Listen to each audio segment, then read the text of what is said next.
Palazzo cutting করা হয় সহজ পদ্ধতি।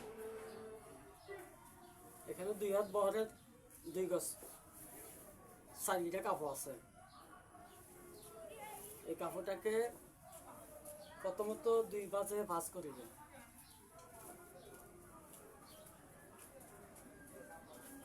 2 ভাঁজে ভাঁজ করার পর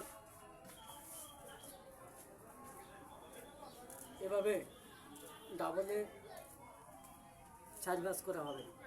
এদিক বন্ধ সাইড,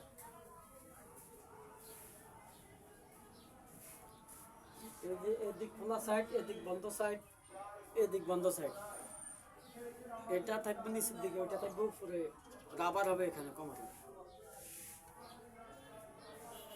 সালোয়ারের প্লাজো লম্বা হলো 37, হাই 16, কোমর 52, পায়ের মুখ 20।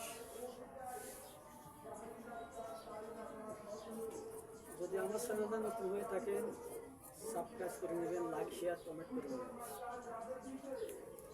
এখান থেকে রাবারের জন্য 2 ইঞ্চি,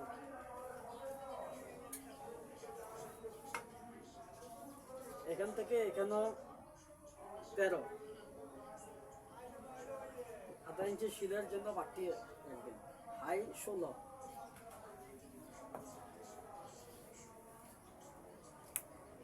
এখানে কাপড় যতটুকু আছে এতটুকু দিয়ে দিবেন, যেহেতু কলি দেওয়া লাগবে না। আর যারা স্বাস্থ্য বেশি, বৌড়ি 45, 46, তাদেরকে কলি দেওয়া হবে এখানে। আর কলি না দিলেও ইচ্ছা, দিলেও ইচ্ছা আপনাদের। কলি না দিলেও চলবে, দিলেও চলবে।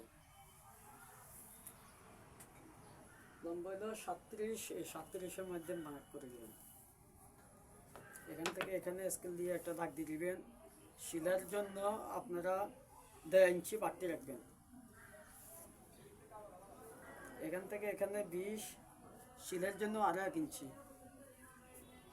এখান থেকে এখানে একটা মার্ক করে নেবেন। এখান থেকে একটা শেপ দিয়ে, শেপ কাটিয়ে এইভাবে কাটিং করে দেবেন। সহজ পদ্ধতি, এভাবে কেটে ফেলবেন।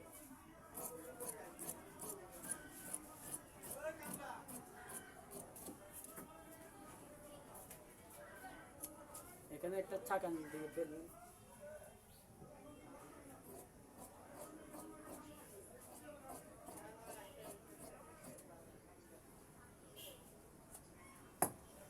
এখানে রাবারের জন্য 2 ইঞ্চি, এখানে একটা চাকানো দাগ দিয়ে ফেলবেন।